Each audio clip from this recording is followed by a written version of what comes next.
I guess I wanted to start this out not by just diving into reading this essay, which I feel like I've really earned this essay in a way.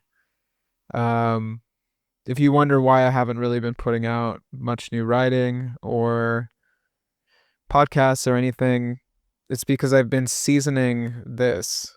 And basically, this essay is the culmination of the last few months of my experience of heartbreak. And kind of this joke came through when I was writing it.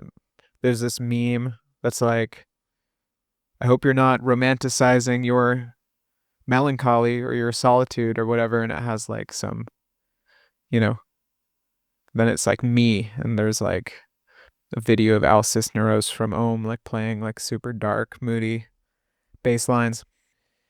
And so yeah, that's me romanticizing my heartbreak and turning it into art. And so I really hope that you get a lot from listening to this. I kind of poured a lot of time into this piece. And like I said, it's the culmination of, the last few months that have been really pivotal and challenging and heartbreaking and transformational. So I hope you enjoy. Thanks for listening. Welcome to the Creativity and Consciousness Podcast, a space to explore the intersection of creativity, spirituality, and personal transformation. I'm your host, Jake Cobran, visionary artist, author, and your humble guide to the exploration of our consciousness. In each episode, we dive into ideas related to magic, visionary art, and alternative spirituality. I bring you conversations with leading thinkers and innovators to help us tap into our creative potential, expand our minds, and transform our lives. Whether you're an artist seeking inspiration, a spiritual seeker exploring new paths, or someone on a journey of self-discovery, this podcast is here to help unlock new possibilities and awaken our inner power. Let's journey beyond the ordinary. Welcome to the Creativity and Consciousness Podcast. The sacred wound, grief, loss, and the heartbreak that transforms us. The wound is the place where the light enters you. Rumi. I'm not getting over it.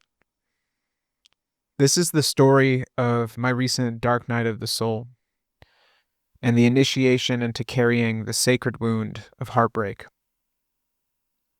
I still awaken with an ache in my chest where she used to lie. It has only been a few months since we parted, and the breakup's wounds are still fresh and throbbing. I've known heartbreak before. I've grieved the endings of many relationships, some slowly fading, others unraveling over time.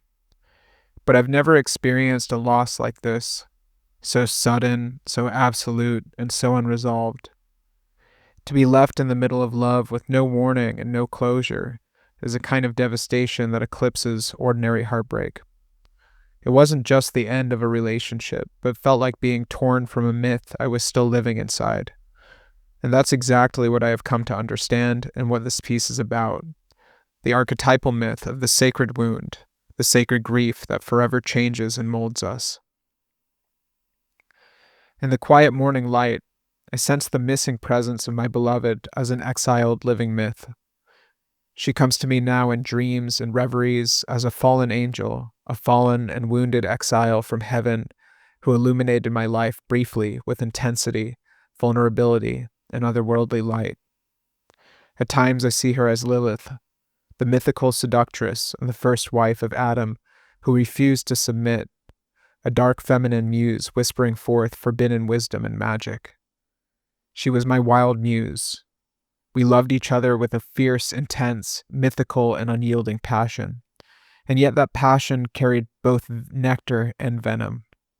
Like Tristan and Isolde under the spell of a love potion, we were intoxicated by a love that felt faded and profound, an enchantment as beautiful as it was ultimately unsustainable and destructive. There are wounds we carry that do not ever fully heal, not because they refuse to heal, but because they are not meant to. They are not merely ruptures of the flesh or even the heart, but cracks in the soul through which something mythic seeps through. These are what I call sacred wounds, the kind of wounds that reshape a life, not as scars to be concealed, but as openings through which destiny whispers. These are the stories where heartbreak becomes initiation and grief becomes our guide. There may be a part of me, a private chamber of my heart that will always long for her, a part of me that remains in the shadowy underworld with her. But as I understand and realize that this is in fact a part of the mythic fabric of humankind, I find acceptance in that. I understand that I would not be who I am now, nor the man I am to become, without the sting of this sacred wound. It has carved my character, opened my heart in unexpected ways, and set me on a path I never would have walked otherwise. And many characters from both life and mythology resonate and reflect this tragic and permanent wounding that shapes destiny. They say grief is love with no place to go. And indeed, my love for her became an untethered force, reshaping me into something new. Some losses resist closure. Some griefs are not meant to be gotten over. Instead, they become part of our being, woven into the fabric of our identity. I now think of this enduring sorrow as a sacred wound, an injury of the heart that never quite mends because it's not supposed to. It stays with us, and in staying, it teaches us and transforms us. The poet Hafez says, "Don't surrender your loneliness so quickly. Let it cut you more deep. Let it ferment and season you as few human and even divine ingredients can. Something missing in my heart tonight has made my eyes so soft, my voice so tender, my need for God absolutely clear." In the myths and stories that have guided humanity for millennia, I started to see reflections of my own wounded and aching heart. I realized I am far from alone in this experience. In fact, the idea of a wound that defines one's destiny is ancient. It appears in our oldest tales and reverberates through our spiritual and psychological wisdom. My personal story is just one account of countless others who have carried a similar sacred wound. To explore this further, I want to step beyond my story and into the wider mythic landscape, into the stories of lovers, heroes, poets, and seekers who, like me, were marked by a grief that became a sacred part of their psyches and stories and hearts forever. The sacred wound has many faces in myth. It is Chiron's incurable injury, received from a poisoned arrow, suffered in silence even as he teaches gods and heroes.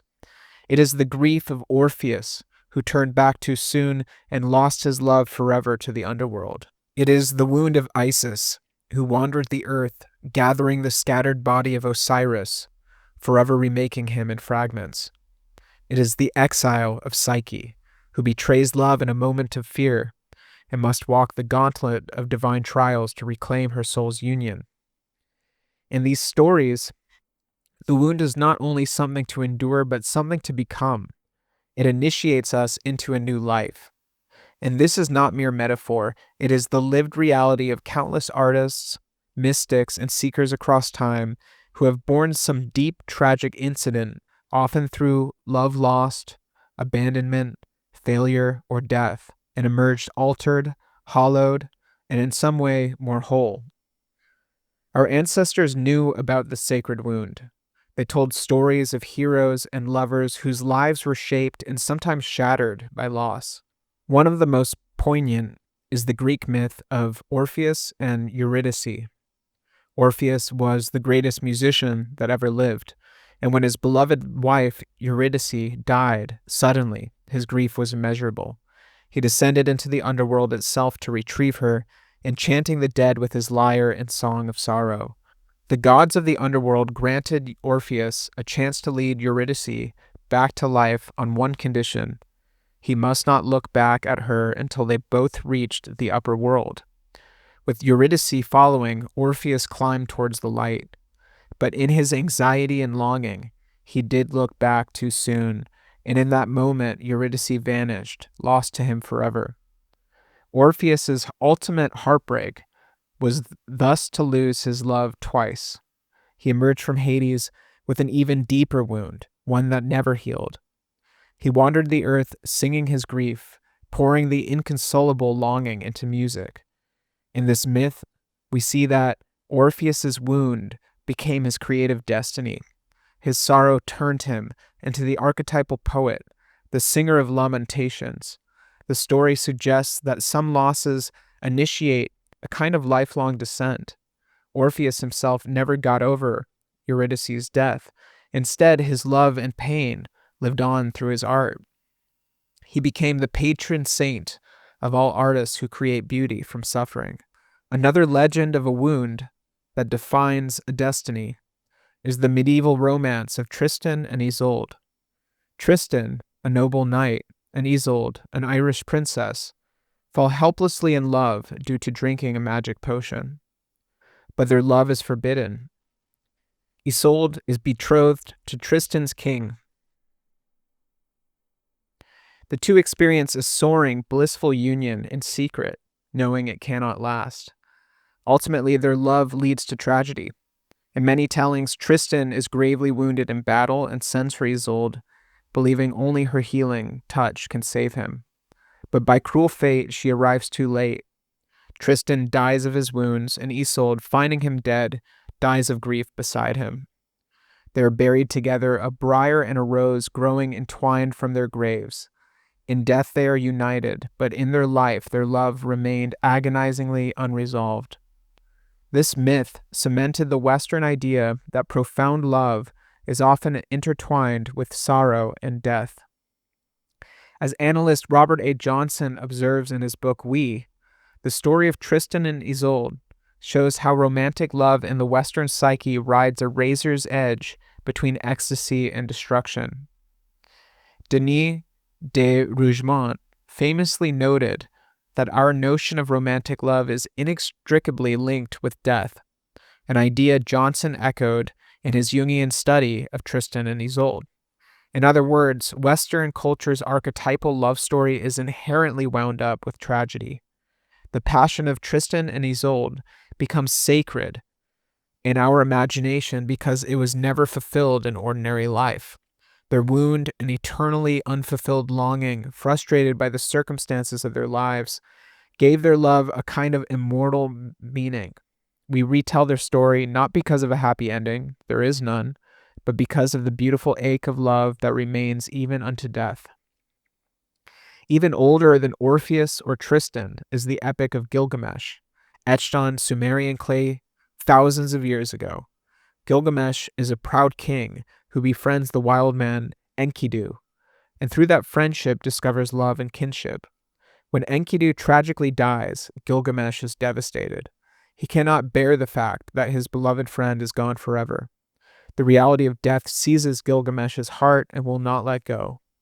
In grief and panic, the king abandons his throne and wanders the earth in search of a cure for mortality itself. He travels to the ends of the world, to the realm of the flood survivor Utnapishtim, seeking the secret of eternal life, so that he will never have to lose someone like Enkidu again. Gilgamesh's journey fails to make Enkidu alive again, and he never does find immortality. But through his futile quest, he gains something else, wisdom. He comes to understand the inevitability of death and the importance of living fully in the here and now. Gilgamesh returns to his city a changed man, a wiser king, who understands the value of compassion and community. He memorializes Enkidu's story on a stone tablet, the very epic we read. In effect, Gilgamesh's wound becomes his teacher. The death of his friend forces him through the dark night of the soul, stripping away his arrogance and opening his heart. He emerges with a new purpose, not to avoid death at all costs, but to live so meaningfully that the love he has known will echo for ages. The Epic of Gilgamesh shows that a great loss can catalyze a profound transformation. The hero's grief becomes the engine of his destiny, driving him onto a spiritual quest and ultimately turning him into a wiser, more compassionate human being. In all these myths, those of Orpheus, Tristan, and Gilgamesh, we see the outline of the sacred wound. A beloved is lost, a heart is broken, life is forever changed. The wound does not vanish. Orpheus never got Eurydice back. Tristan and Isolde never lived happily ever after in this world. Gilgamesh never defeated death. And yet, these figures continue, shaped by their wound, into something larger than they were. Their suffering leads them, or those who remember them, toward deeper truths. Orpheus finds immortal song. Tristan and Isolde become symbols of love that lives beyond the grave. Gilgamesh gains wisdom and rights of an enduring story. These myths carry a paradoxical truth. There is a tragic beauty in a wound that never heals.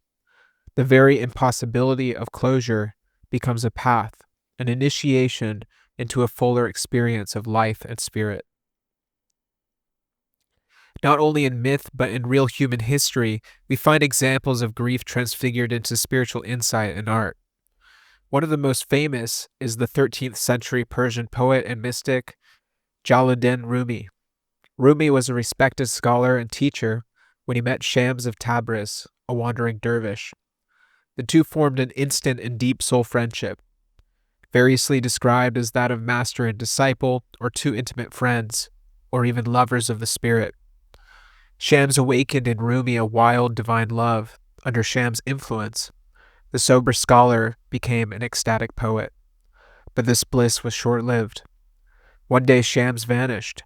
Some say he was killed by the disciples jealous of Rumi's devotion to him. Others say Shams simply left, a wandering mystic moving on. Either way, Rumi was heartbroken. He searched for Shams everywhere, to no avail. The absence of his dear friend and spiritual companion became an unbearable wound in Rumi's heart. Yet from that gaping wound poured forth poetry unlike anything the world has seen. Rumi began speaking poems spontaneously in his grief and longing, verses of rapture, despair, and profound spiritual realization. He would whirl and dance and cry out for Shams, and thousands of verses would tumble from his lips. These became the works of Shams of Tabriz, and later the epic Masnavi. Rumi's longing for Shams transformed into a longing for the divine. His human love opened into an infinite love for God, for the beloved presence in all of existence. He understood that Shams had been a doorway to the divine for him, and that door, now seemingly closed, in fact led Rumi to find the beloved everywhere. Rumi did not get over Shams. Until his dying day, he wrote love poems addressed to Shams, or to the divine that took Shams from him. He even took on the name of Shams in some poems, signifying their ultimate union. Rumi considered this wound holy. In one famous line he says, "The wound is the place where the light enters you." This startling wisdom that our pain is an opening to the light of God could only come from someone who lived with the sacred wound. Rumi also wrote, "Don't turn away, keep your gaze on the bandaged place. That's where the light enters you." He understood that by staying with our sorrow, by holding the gaze on our wound instead of denying it, we invite a transformative light into our lives. His poetry overflows with this theme that heartbreak, if fully embraced, becomes a gateway to the infinite. In Rumi's case, the disappearance of Shams cracked his heart open so wide that divine love flooded in, inspiring verses that continue to illuminate readers to this day. Mystics across cultures have echoed this idea. The Sufi tradition, to which Rumi belonged, also uses the language of longing as the engine of spiritual growth. The pain of separation from the beloved, whether a person or God, is seen as what drives the soul to seek union with the divine. It's as if the wound of love creates an inner emptiness that God's love then fills. Die before you die, the Prophet Muhammad said, meaning to experience the ego death of complete love and loss, to taste the truth of eternity. The sacred wound in this context is the loss of self into love, often brought about by a great grief or longing. Rumi's mentor Shams had taught him about the annihilation of the self in love. Losing Shams gave Rumi the real experience of that annihilation, which he transmuted into poetry and teaching. We see a similar pattern in other mystics and artists. The poet Rainier Maria Rilke, deeply influenced by mysticism, wrote in one of his letters that love and death are the great gifts that are given to us. Mostly they're passed on unopened. In other words, love and loss are sacred offerings of life, but few of us truly open them up to see what's inside. Rilke's own life was marked by a kind of existential sorrow and longing. Rather than flee it, he mined it for insight and beautiful verse. He even wrote an entire cycle of poems, the sonnets to Orpheus and the Duino elegies, that wrestle with the coexistence of joy and sorrow, life and death. Rilke came to view grief as an integral part of being human, something that deepens our capacity to love and to live. He advised a young poet to live the question now and embrace solitude and sadness, trusting that these experiences would eventually ripen into meaning. Indeed, Rumi and Rilke both show that longing itself can be a form of prayer, a painful grace that keeps our heart connected to what is most sacred. Why would a wound like grief be sacred? Modern psychology, especially Jungian depth psychology, offers some profound answers. The psychologist Carl Jung observed that suffering is often the catalyst for growth and individuation. Seldom or perhaps never does a marriage develop into an individual relationship smoothly and without crises. There's no coming to consciousness without pain, Jung wrote. In other words, without the trials and breakdowns of life, we don't wake up. Pain forces us to expand our awareness. In Jung's view, the psyche seeks wholeness, and often it is through the wounds, through the conflicts, losses, and troubles we'd never choose, that the psyche pushes us to go deeper. Jung even formulated the archetype of the wounded healer, using the myth of Chiron, the wise centaur who is wounded incurably, as a model. He famously said, "Only the wounded physician heals." The idea is that one's own affliction can become a source of healing ability and empathy. Extrapolating broadly, our emotional wounds, if we tend them and learn from them, grant us a kind of gravitas and wisdom that cannot only heal ourselves but also help heal others. The wound teaches us humility, compassion, and the limitations of being human, lessons that are essential in any soul work. The Jungian writer Robert A. Johnson, who studied romantic love through myths like Tristan and Isolde, suggested that modern people often seek a spiritual experience through romantic passion. We fall in love and experience ecstasy, but when that high inevitably crashes, through loss or betrayal or simply the passage of time, we are left with a huge wound. Johnson noted that Western culture doesn't prepare us to handle this well. We lack true rituals of grief or transformation for lost love. But if one approaches it consciously, the heartbreak can become a rite of passage. In the Tristan myth, for example, the destructive passion, when not integrated, leads to literal death. But symbolically, that death can be the death of our naive self, out of which a wiser self is born. The French alchemist dictum solve et coagula, dissolve and coagulate, applies here.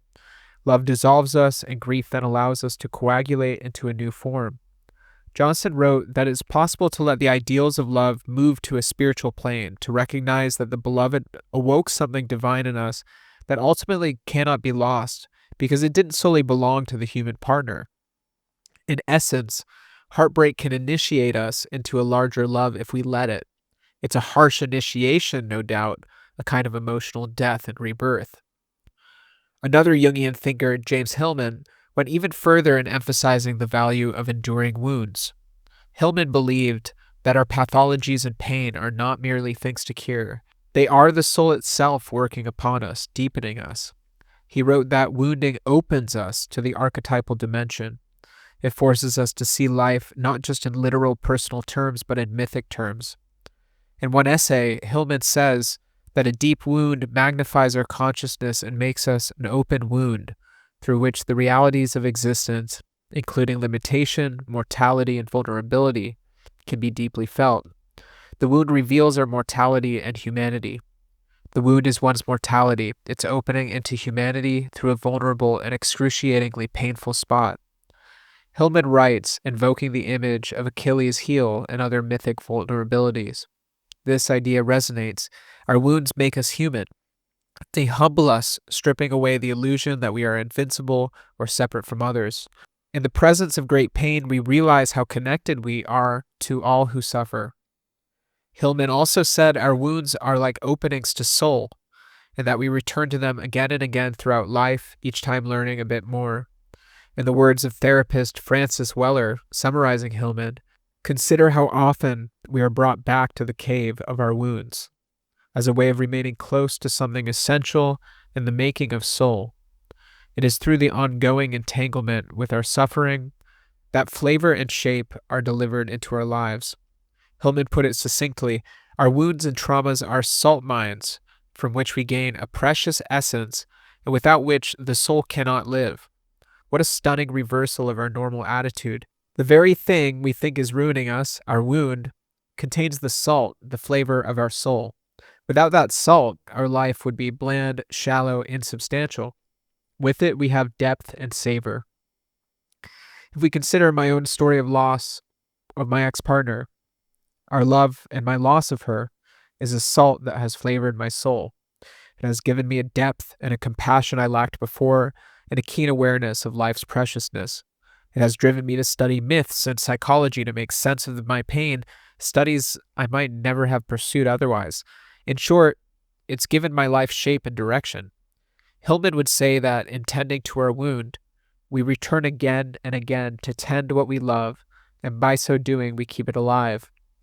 My grief for her has indeed kept my love for her alive in my heart, and has kept me in touch with the tender core of myself.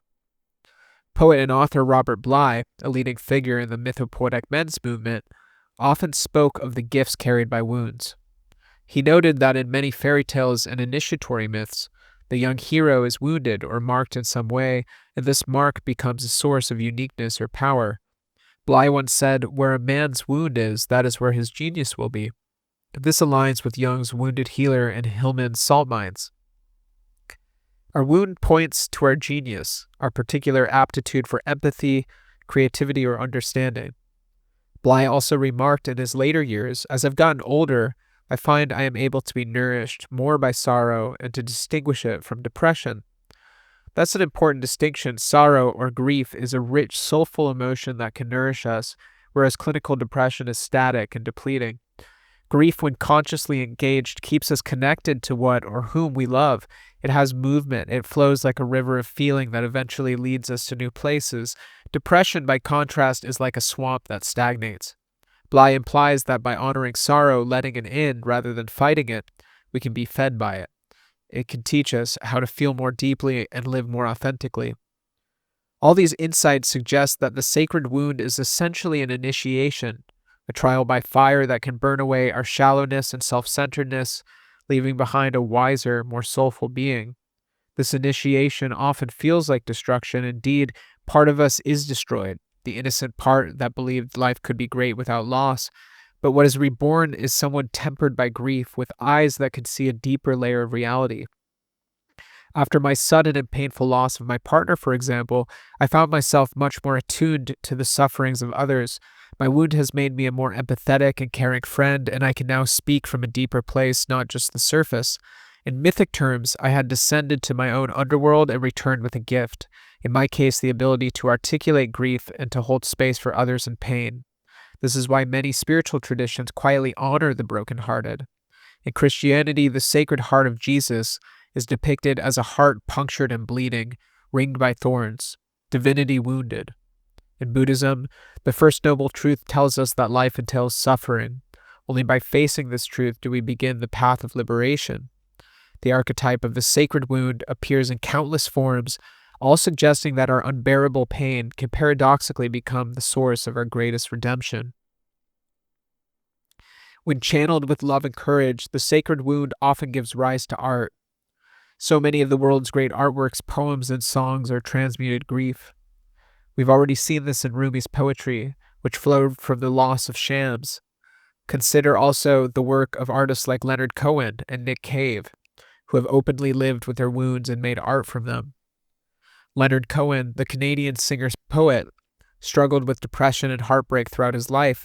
He had a melancholy spirit and many romantic sorrows, which he distilled into songs and poems of haunting beauty.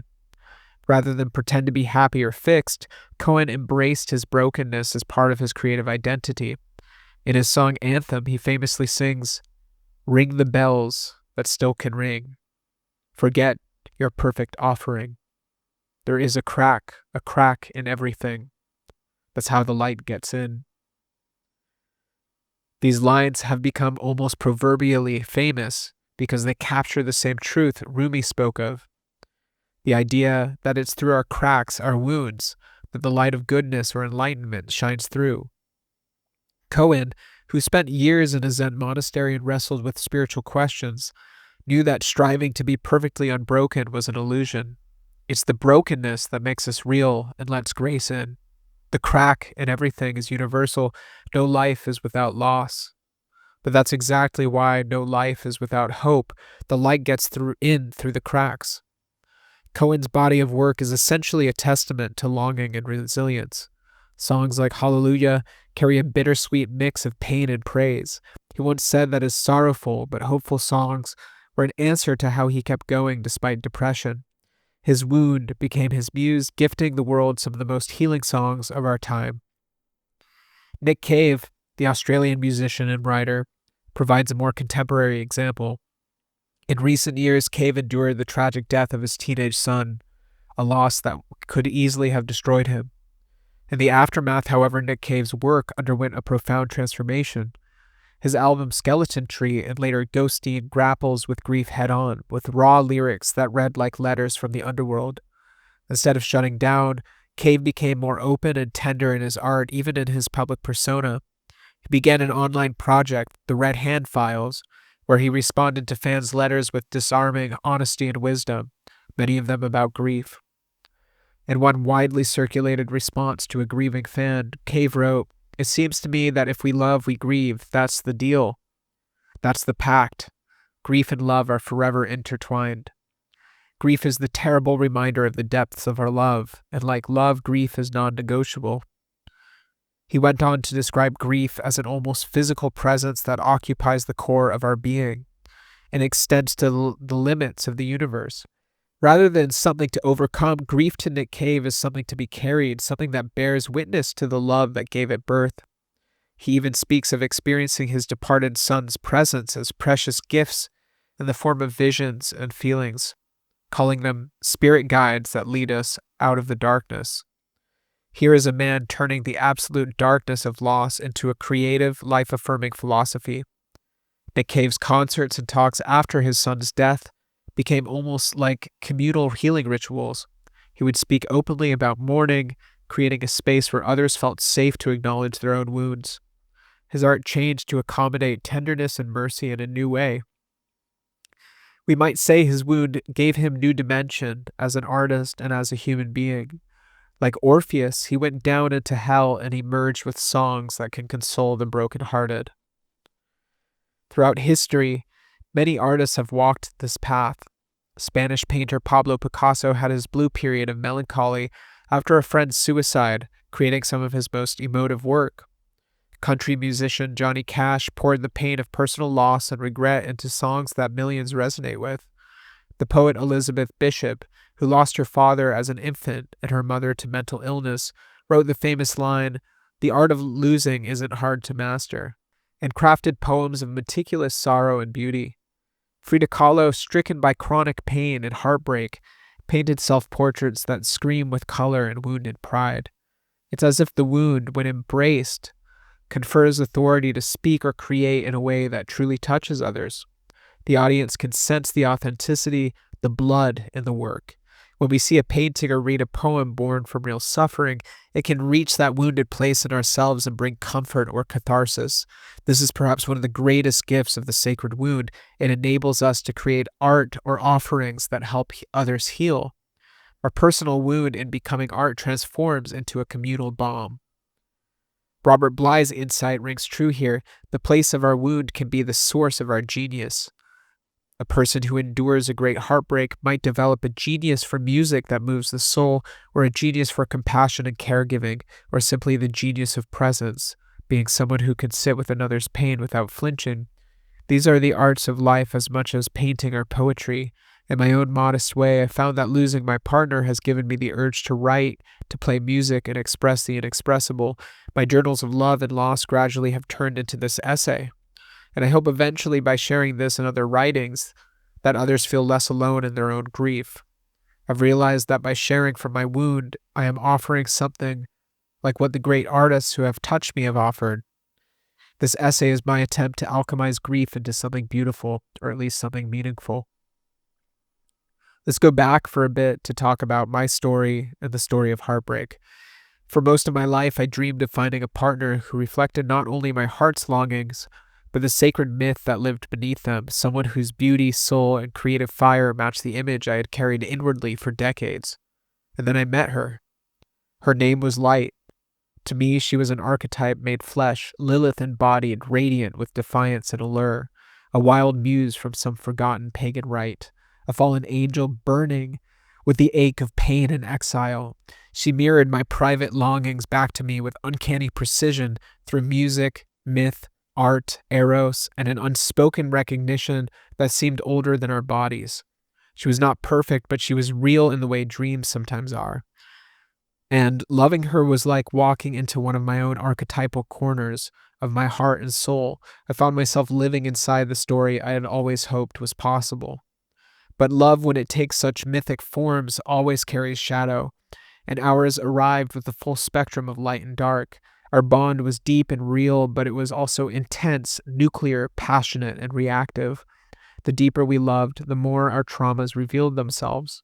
My own tendency to cling in anxiety and fear, to overexpress, and to seek emotional reassurance collided with her instincts towards distance, protection, and sovereignty. My abandonment wound and her betrayal wound, two ancient wounds we've carried, began to steer the ship towards a painful and fated shipwreck. Despite this, our love endured. We both tried. There were moments when our hearts met in such bliss and stillness that time seemed to vanish. But the equilibrium was fragile. My nervous system began to collapse under the weight of perceived rejection. Her nervous system began to shut down under the pressure of being seen too deeply or needed too much. We fell out of regulation, out of repair, and in the end, she left. Not with malice, not with cruelty, but with finality. She left suddenly and without repair. She severed contact completely, without closure, without a final conversation, without space to mourn together. And perhaps that is what made the wound so unbearable. I have experienced breakups before. I have grieved loves that faded or fell apart, but I have never been before abandoned in the middle of love while still in the dream, still devoted, still holding out my hands and longing to love and to repair. This grief has not been ordinary. It has felt mythic. I am not mourning the loss of a partner alone. I have been mourning the death of a dream I had wrapped my life around. It was the collapse of a temple I thought we were building together. It was the death of the fantasy, the dreams, the story we were weaving together. The end did not arrive with conflict or explosion. It came like a sudden storm, leaving me in the wake of the fallen tower in silence and rubble. This is the wound I now write from, not just the loss of my closest person, but the loss of the axis I had been weaving my story around. The silence of that ending has become a chasm, and yet I sense it holds a kind of initiatory power. I suspect that if I stay in it and walk into it fully, I may emerge changed. From the very beginning, our relationship felt fated. We met like two magnets, suddenly aware of each other's polarity. It was more than attraction, it was familiarity, as if we had played this myth out before. And because it felt sacred, I ignored the signs that warned me otherwise. She told me early on about her trauma, about her struggles with commitment and nervous system overwhelm. Friends cautioned me to move slowly, but I was already in the spell. And to be fair, so was she. We danced as twin flames often do, unavoidably drawn to each other like moths to fire, orbiting each other with hunger, tenderness, and sparks of fear. We dreamed of art, of public collaboration, of sacred union, but behind those dreams lurked unhealed traumas and fears. She needed her safety and freedom. I needed stability and commitment. And so the love that felt like prophecy became unsustainable in practice. Eventually, the space between us has widened beyond repair. Her friends encouraged her to leave and enforce strict separateness out of a desire to protect her, and my attempts to hold her, to reconnect, has only pushed her further away. I crossed boundaries in my desperation, sending long messages, seeking closure, reaching through the void. I called it devotion, but it was dysregulation. I know now that it made her feel unsafe, and for that I grieve. Our story ended not with betrayal, but with tragedy. Two people who loved each other, who wanted to heal, who dreamed of magic, but who couldn't yet meet in wholeness. It wasn't just our histories that tore us apart, it was our nervous systems, our traumas, our archetypes. And yet, I will not say the love was wasted. It has shaped me. It has broke me open. It has revealed what still lived unhealed within me. It has summoned a version of myself I now feel called to become. That perhaps is the strange grace of a sacred wound. It doesn't just hurt, it initiates. I now see her as a reflection of my inner anima, the wild, erotic, dark, and magical feminine that I have long sought outside of myself. She came to mirror me, and then she vanished so I could reclaim what I had projected. That work is ongoing. It is painful, but it is holy. I do not know if this wound will live with me forever. It feels like it might. But I do know it is meaningful, and I am learning to honor it, not as a curse, but as a passage. A part of me suspects I will carry this grief as part of my story forever, though I will and have already let her go. If nothing else, it has taught me that love, when it truly arrives, is not meant to complete us. It is meant to reveal us, to break open the crust of our old stories, to call forth the deeper myth waiting to be lived. What I've come to learn slowly through grieving and ritual and writing is that this wound is not a punishment but an initiation, an invitation, a threshold, a consecrated opening, because grief in its purest form is initiatory. It removes us from the ordinary world and casts us into a liminal space, a sacred desert where we are stripped of everything but our essence. And in that space, something else arrives. Sometimes it is clarity, sometimes it is madness, often it is both. Robert Bly said, "Where a man's wound is, that's where his genius will be." This is not a poetic exaggeration. It is the architecture of transformation. The artist emerges from heartbreak, not despite it, but because of it. The healer becomes so through what they could not heal in themselves. The mystic finds the divine not in perfection, but in despair. There is a lineage of those who have turned their sacred wound into gold. Leonard Cohen, whose poetry echoed with the ache of holy longing. Rainier Marilla Rilke, who transmuted isolation into verses that pierced through so many hearts. And the myth of Chiron, whose wound became the source of his healing power. These are not stories of people who got over it. They are stories of people who entered it, who married their grief, who let the wound become an altar. In my case, I have begun to understand that the woman I lost was not just a partner. She was a mirror of the unclaimed, divine feminine within me, a projection of the anima, radiant and untamed. Her departure has forced me to turn inward and reclaim what I had outsourced. The feral beauty, the chaos, the magic, the fire. What I worshipped in her must now be born in me. In Greek mythology, Chiron was a wise centaur, renowned teacher of heroes, who was struck by a poisoned arrow that caused a wound even his healing powers could not cure. In pain and unable to die, for Chiron was immortal, he suffered greatly. Ultimately, Chiron found meaning in his suffering by using it to foster compassion and wisdom. He is said to have traded his immortality to be free of the pain, and Zeus placed him among the stars in honor of his sacrifice. Chiron's tale has echoed through time as the archetype of the wounded healer, one who transforms their own pain into a source of healing for others. I see my current journey reflected in Chiron's story. I too carry an incurable wound of sorts, the loss of my beloved, which no remedy can apparently fix. I cannot simply undo the breakup or erase the love I still feel. Instead, I must learn to live with it the way Chiron lived with his wound. And like Chiron, I suspect that this wound is here to teach me, to initiate me into a new role. There's a concept in Jungian psychology and echoed in astrology that Chiron's placement is where our deepest wound lies, but also where our gift of healing can emerge. In other words, Chiron's wisdom shows us how to transmute pain into a source of power. What might that look like for me? It's still unfolding, but I can already see glimmers. For one, I have been writing more candidly and deeply than ever before. My journal has become a refuge where I converse with my pain and search for meaning in it. Songs are coming to me, new lyrics that pour out of the open wound in my chest. In some strange way, the beloved who broke my heart has also unlocked my heart, freeing a flood of creative energy. This creativity is raw and honest. It doesn't shy away from darkness. It feels like tapping into an underground spring, perhaps the very light that Rumi spoke of, entering through the wound. I'm also finding that I'm more empathetic than I was before. Suffering has a way of softening us if we let it. My own pain has humbled me and made me realize how universal heartbreak is. The particulars of my story may be unique. Not everyone falls in love with a Lilith or fallen angel woman, but the core emotions are not rare at all. Many have loved and lost. Many carry wounds that throb decades after the fact. I feel a kinship now with all wounded lovers, all who have had to let go of someone they adored because it just couldn't work. In that kinship, I sense the budding of the healer in me.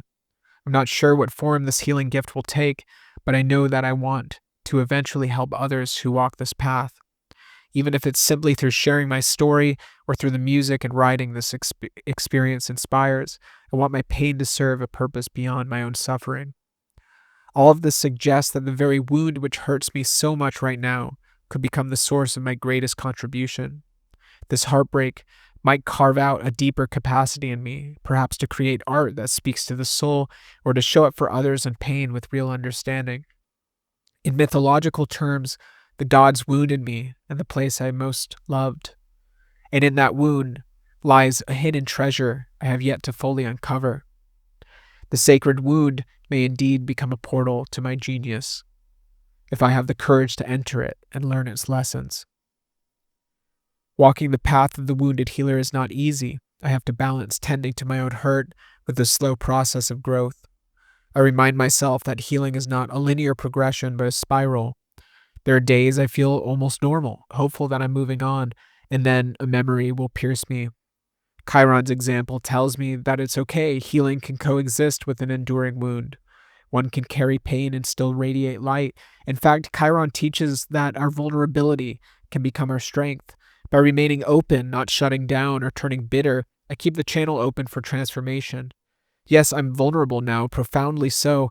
My heart feels like an open wound at times, but I trust that remaining open is the only way the light gets in and ultimately the only way I can shine that light back out. There is a certain tragic beauty in a life touched by a sacred wound. We often think the goal of healing is to erase the scar, to return to how things were before the injury. But what if the scar has its own story to tell, its own beauty? The Japanese have an art of mending broken pottery with gold, kintsugi, treating the crack as part of the object's history to be honored, not hidden. Lives too can be mended with gold if we treat our wounds as places to illuminate rather than to shame. To carry a sacred wound is to carry a reminder of how deeply we can love and how fragile everything truly is. It's a burdensome honor. I will always carry the loss of my Luciferian fire goddess in my bones. It has become a part of me, a sacred scar. I carry it, however, not as an act of bleeding injury, not as much anymore at least, but as an enduring and important part of my story. It still aches on certain days, but I bow to that ache now. I see it as my link to something eternal, the love that gave it birth, and the universality of heartbreak. I do not want to get over it, because to get over it would be to forget the depth of love I was fortunate to taste. Instead, I strive to carry it with dignity and creativity, as so many before me have done. Think of Orpheus, walking out of the underworld empty-handed yet filled with song. Gilgamesh returning to his people chastened but wise. Tristan dying with Isolde's name on his lips, their story inspiring lovers for centuries. Rumi whirling in grief and love until he becomes a conduit for the divine. Cohen and Cave standing on stage vulnerable and authentic, turning pain into empathy among all who listen. None of these figures ever said I'm completely over it. Quite the opposite, yet they integrated it. They let the wound remain, but they related to it consciously. They carried it in a way that added weight and gravity to their presence. There is an initiation here for anyone who bears such a wound. The world around us often pressures us to move on, find closure, be okay. Those of us with sacred wounds eventually realize these well-meaning directives miss the point. We will move forward, yes, but we will carry our dead or our lost with us. As the psychologist Robert Niemeyer said, we don't really get closure. Instead, we relearn the world after a loss. We learn a new way to live in a world that now lacks the presence of something or someone we loved. Part of that relearning is discovering how to keep that love present and in different form. I carry my lost beloved in me as an inspiration, as memory, as motivation to live more fully. In that sense, I have a continuing relationship with my wound. It's an ongoing dialogue, not a finished chapter. To carry it with dignity means I do not use it as an excuse to collapse or to harm myself. I use it as a reason to be compassionate, to be creative, to serve something greater. Many who endure a great loss eventually feel a calling to service, some channel their energy into causes. For example, parents who lose a child to an illness may start a foundation to help others. Some simply become the wise elder among their friends, the one who others turn to in times of trouble because they know this person has been tempered by tragedy and will understand. In mythology, the wounded healer Chiron uses his pain to become a mentor to the heroes of Greece. Each of us, in our own humble sphere, can do similarly. Our wound gives us a unique medicine to offer the world. Let us also acknowledge carrying a sacred wound is not easy. There are days it feels like a curse rather than a blessing. I still try bargaining with the gods to undo this pain that sometimes feels like a cursed mistake that is unfathomable and irredeemable. There are nights of loneliness, flashes of despair, moments where the unfairness and tragedy of loss hits like a punch in the gut. Dignity doesn't mean suppressing those feelings, it means honoring them without being ruled by them. Creativity doesn't mean we all must write songs or poems. It can simply mean that we respond to our pain with imagination, perhaps through ritual, lighting a candle for our beloved, speaking to them in prayer or journal, dedicating our actions to them. These are creative responses to loss that keep it dignified and sacred rather than self-destructive. In my journey, I have found solace in returning to myth and poetry whenever I feel alone in my wound. I have carved my words onto paper with blood from my heart. That is the magic of sharing our wounded stories. We find out that our personal wound is also a universal one. The names and details differ, but the core feelings are the same. We all either have or will have a great grief in our lifetime. It is part of the human condition. By speaking of it, by creating from it, we help each other carry it. In some sense, the sacred wound is a communal property as much as a personal one.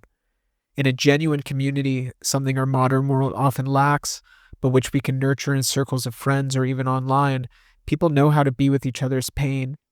In the old days, villages had mourning rituals, and people wailed together at funerals, and there were designated times and places to let sorrow flow. Much of that has been lost in our fast-paced, progress-oriented culture, but I believe we are remembering the old ways, finding new expressions for them.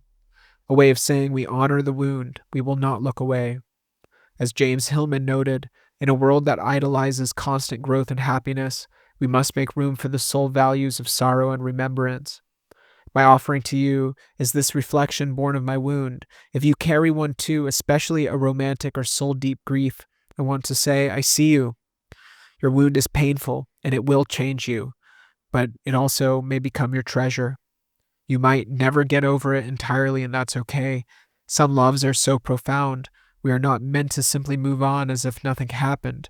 Instead, we integrate the experience and let it shape our art, our work, our very way of being. We become, in a sense, initiated by the loss into a deeper love, a love that includes sorrow, a love that has tasted impermanence and therefore cherishes every fleeting drop of sweetness. In carrying our sacred wounds, we join the ranks of Orpheus and Rumi, Tristan and Isolde, Gilgamesh and Enkidu, the wounded healers and the visionary artists. We carry the memory of what we lost as a living flame inside us. That flame can guide our destiny.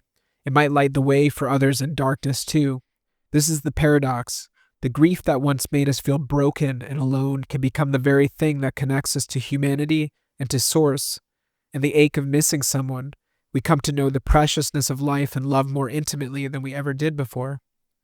I will likely forever miss my Cariad, my wife that will not be, the dragon who slept beside me. That is my sorrow, and it is my grace. It keeps me on my knees in reverence to life. It drives me to write, to seek meaning, to offer love to others because I know how fragile it all is. My wound has, in a way, become my purpose. It is the well I draw from when I need empathy or inspiration. I have not healed it, but I have made a home for it. I carry it as part of my story, part of my strength. In the Celtic tradition, they talk of the soul friend, Anam Cara. I like to think that in some mysterious way, our lost beloveds become our soul friends on the other side. My lover in death has become my Anam Cara, guiding me invisibly. The wound of her absence is also the presence of her spirit in my life. So to all who carry a sacred wound, I honor your burden. May you find the tragic beauty in it. May you allow it to shape you into a person of depth, empathy, and creativity. May your wound become a portal opening onto the vast landscape of soul. And when the nights are hard, remember the old wisdom. The wound is the place where the light enters you. Keep tending that place. One day, perhaps when you least expect it, something will shine through, an insight, a song, a connection, a moment of peace, and you will find meaning in your pain. Your grief in its own way will guide you to your destiny, and that destiny will be rich with the love you never let go of. In the end, our sacred wound is a testament to having loved deeply. It is holy ground. We carry it with dignity and creativity so that, as Leonard Cohen put it, the light can enter through the crack. We carry it so that the love lives on, shaping a new story, a story of a life transformed by loss, a story that might inspire others when their time of loss comes. This essay is part of my story of carrying the sacred wound. We are all walking each other home, wounds and all, under the gaze of a million stars that have seen it all before. In that larger story, our personal sacred wounds become part of the collective story of humanity, of healing art and initiation that makes us fully human. And so I am weaving words for the ritual. I am painting and writing and invoking the parts of myself that I once exiled. I'm creating a new mythology of self to transmute the grief and integrate it. This is the task of the sacred wound, not to forget, not to repair, but to remember more deeply, to make meaning from the ruin, to write a new prayer from the ashes, to bleed and to write poetry as if it runs through us like sacred ink. The sacred wound may never fully close, but in its ache there is a secret, a blessing, a doorway. And when we walk through it trembling, we do not emerge broken, we emerge real. I don't know what the ending of this particular story will be. I don't know if my beloved, my fallen angel, will remain a ghost to haunt my memory, or if our paths will ever cross again in this lifetime. That chapter may likely be closed for good, and I may never see her or speak to her again. What I do know is that her impact on me will reverberate for years to come, perhaps forever in some form. And crucially, I have a say in how it reverberates. I can choose to let this wound fester into cynicism and despair, or I can choose to sanctify it, to treat it as sacred. I choose the latter. That's why I call this essay The Sacred Wound, not because the pain is holy in itself, it hurts like hell to be clear, but because I am deciding that it will be a source of meaning and positive transformation. I am consecrating my suffering so that it can become fertilizer for something true and beautiful. In practical terms, that means I will continue to grieve fully, giving myself permission to feel everything, while also slowly alchemizing the experience through reflection, creativity, and compassion. I will keep writing songs and poems and essays about her until the energy shifts from heartache to love and gratitude for what was. I will keep examining my own patterns so that I can break the cycles of trauma that contributed to our downfall. Already I've sought therapy and dove deeper into my own psyche, determined not to let those old wounds run the show in future relationships. This is the kind of inner work that Robert A. Johnson might call owning my shadow, taking responsibility for the pieces of me that were activated in our relationship. It's painful work, but it is the work that creates wholeness. I also find comfort in the universal nature of my ordeal. By framing my personal story in mythic archetypes, I tap into something collective. I know I'm not the first man to adore a woman who felt like a goddess and to be devastated by her loss. I know I'm not the only one whose trauma made it hard to love cleanly. When I say she was my Lilith or my fallen angel, a dangerous beauty who left me bereft, many intuitively know what I mean, even if the stories differ. These archetypes exist because countless others have lived some version of this story. Realizing this doesn't diminish my experience, but rather ennobles it. It means my pain is part of the great human drama of love and loss. My task then is to turn my particular story into something golden that I can weave back into the overarching epic.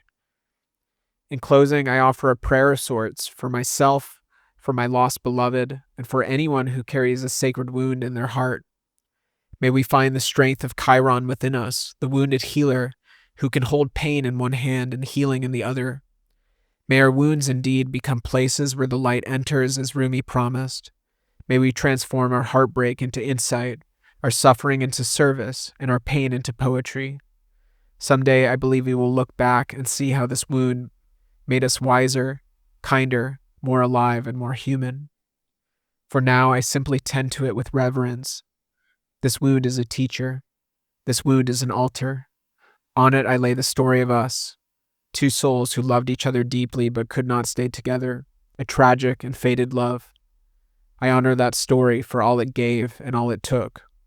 And as I step forward on this path, I carry the essence of my fallen angel muse in my heart, not as a crippling burden, but as a guiding light and a source of creation. This scar, when it forms, will be a reminder that I lived and loved deeply. It will remind me that I survived and that I transformed.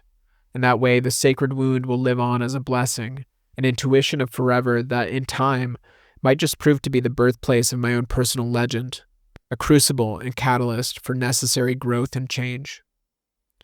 In magic, in myth, and in life, Lux may crown the brow with light, but it is in Nox where the soul is carved, where the wound becomes the womb of wisdom, and darkness mothers the flame.